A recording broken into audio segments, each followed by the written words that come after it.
धान अमल समय दाऊ साधिला पोक हेक्टर हेक्टर जमी माड़ी गलाणी चकड़ा पोक अगाड़ी हो जाउछि धान। मयूरभंज जिला उदला ब्लॉक कोचिला डिहा राढ़ो खलाड़ी पंचायत रे चकड़ा पोक लगी व्यापक फसल नष्ट होई माटी रे लोटी गलाणी। केवल चकड़ा पोक नुहे आउ एक पोक मध्य धान गछरे लगी फसल नष्ट कलेनी। फलंती गछरे धान सबु अगाड़ी हो जाउछि।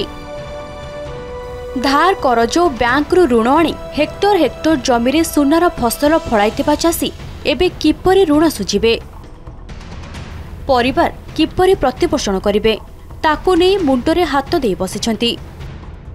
ए धान बाहरिबा टाइम पाखरु गछ सब पुक लागी कि चकड़ा पुक आ गंडी पुक बोली आमे भाबुचे तार कुछ पुक सेटा तो आमे कहि परिबानी किंतु ए लागी कि आज खंडे देखिबे काल की दी हाथ काल चारि हाथ एमती का लागी कि आटा सारा ए कर दउछि। धान गछ उडा सुकी जाउछि, धान उडा सब ए जाउछि, दळि देला को गुंडा हो जाउछि। तो हमरो से माटिया गुंडिया टाइप रो तापर केमती आउट स्मेल वासना होछु बिलकु वाला को अलग टाइप रो वासनाडा होछि।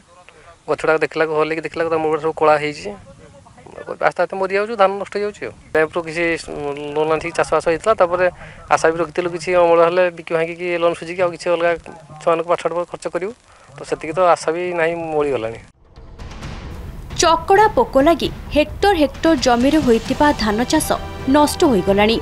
एभली स्थिति चाषी पाखरे कौनसी अधिकारी पहुंची नथिबा अभियोग होइछि।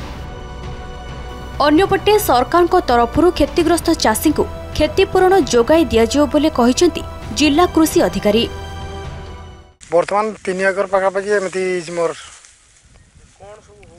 कौन हो जानी हो ना विष तो पकाई विष आनी पकईला पर भी मान ना एमती हो चाष बहुत लोन करी टांका खर्च कर चाष करी केमी सुझा यहाँ मुझे तो चिंतार विषय पड़गला। यही बाबद आमको गवर्नमेंट जी न बुझा बहुत हीनस्था है। प्रधानमंत्री फसल बीमा योजना रे जो माने अंतर्भुक्त होइथिबे से ग्राम मानकरे जदि 30% रु अधिक क्षति है चकड़ा पोक लगी ताहले संपूर्ण क्षतिपूरण प्रदान करा जीवो सरकार को तरफरु।